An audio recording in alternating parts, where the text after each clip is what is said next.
Likas na sa ating mga Pinoy ang pagkahilig sa Korean culture. Silipin ang naging kaganapan sa K-pop battle sa pangunguna ng Korean Culture Center in the Philippines. Panoorin po natin ito.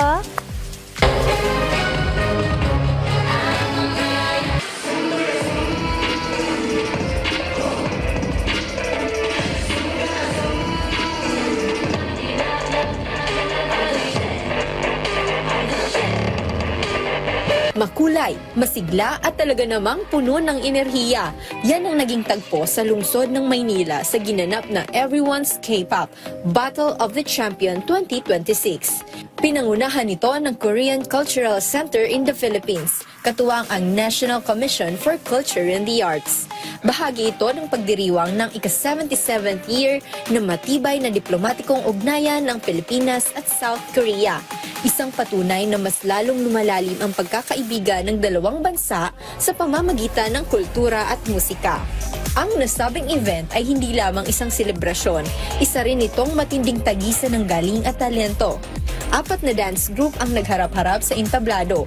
Ipinuhos ang kanilang husay sa sayaw, charisma at stage presence para makamit ang titulong Grand Champion at ang pagkakataong makapunta sa South Korea. Mas lalo pang naging espesyal ang okasyon dahil dinaluhan nito ni South Korean First Lady na si Kim Hye-kyung. Ang kanyang presensya ay nagsilbing malaking inspirasyon at suporta sa mga kalahok at manonood. 문화에 대한 애정이 한국어까지 이어지고 있다는 점이 참 신기하기도 하고 저로서는 참 뿌듯한 마음입니다.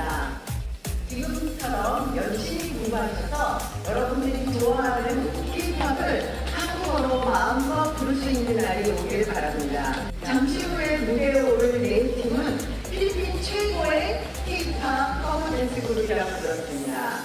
At sa huli, itinanghal bilang Grand Champion ang grupong Paradigm, isang karangalan bunga ng kanilang disiplina, paghanda at pagmamahal sa pagsasayaw. Ngunit higit pa sa tropeyo ang naging mensahe ng event. Ayon kay First Lady Kim, bagamat isa lamang ang may hawak ng titulo, para sa kanya lahat ng kalahok ay panalo.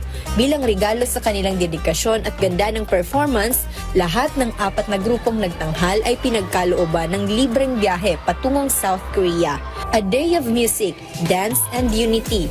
Patunay na ang K-pop ay hindi lang trend, kundi isang tulay na nagdudugtong sa puso ng Pilipinas at Korea.